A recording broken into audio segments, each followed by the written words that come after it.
ನಮಸ್ಕಾರ. ನೀ ನೋಡ್ತಿರೋದು city next news 24/7. ನಾನ್ ನಿಮ್ಮ ವಿನೋದ್ ಕುಲಕರ್ಣಿ. ಹುಬ್ಬಳ್ಳಿ ಧಾರವಾಡದ ಜನರೇ ಎಚ್ಚರ, ನಿಮ್ಮ ಅಡುಗೆ ಮನೆಯ ಸಿಲಿಂಡರ್ ಮೇಲೆ ಈಗ ಯುದ್ಧದ ನೆರಳು ಬಿದ್ದಿದೆ. ಹೌದು, ಇಸ್ರೇಲ್ ಮತ್ತು ಅಮೆರಿಕ ಇರಾನ್ ಮೇಲೆ ಯುದ್ಧ ಸಾರಿರುವುದು ಈಗ ನೇರವಾಗಿ ನಮ್ಮ ಹುಬ್ಬಳ್ಳಿ ಮಾರುಕಟ್ಟೆ ಹಾಗೂ ಧಾರವಾಡದ ಮನೆಗಳಿಗೆ ತಟ್ಟಿದೆ.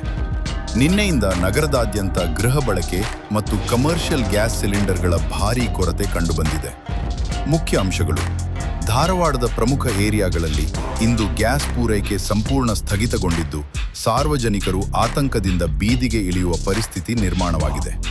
ಸರ್ಕಾರದ ಬಿಗಿ ಕ್ರಮ: ಪರಿಸ್ಥಿತಿ ಕೈಮೀರುತ್ತಿರುವುದನ್ನು ಗಮನಿಸಿದ ಸರ್ಕಾರ ಇನ್ಮುಂದೆ ತಿಂಗಳಿಗೆ ಕೇವಲ 1 ಸಿಲಿಂಡರ್ ಮಾತ್ರ ಪೂರೈಕೆ ಮಾಡುವ ಬಗ್ಗೆ ಗಂಭೀರ ಚಿಂತನೆ ನಡೆಸುತ್ತಿದೆ ಎಂದು ತಿಳಿದುಬಂದಿದೆ.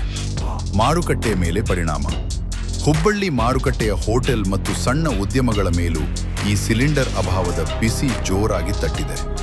ಯುದ್ಧದ ಈ ಎಫೆಕ್ಟ್ ಎಲ್ಲಿಯವರೆಗೆ ಹೋಗಿ ತಲುಪುತ್ತೆ? ಸಾಮಾನ್ಯ ಜನರ ಪರಿಸ್ಥಿತಿ ಏನು?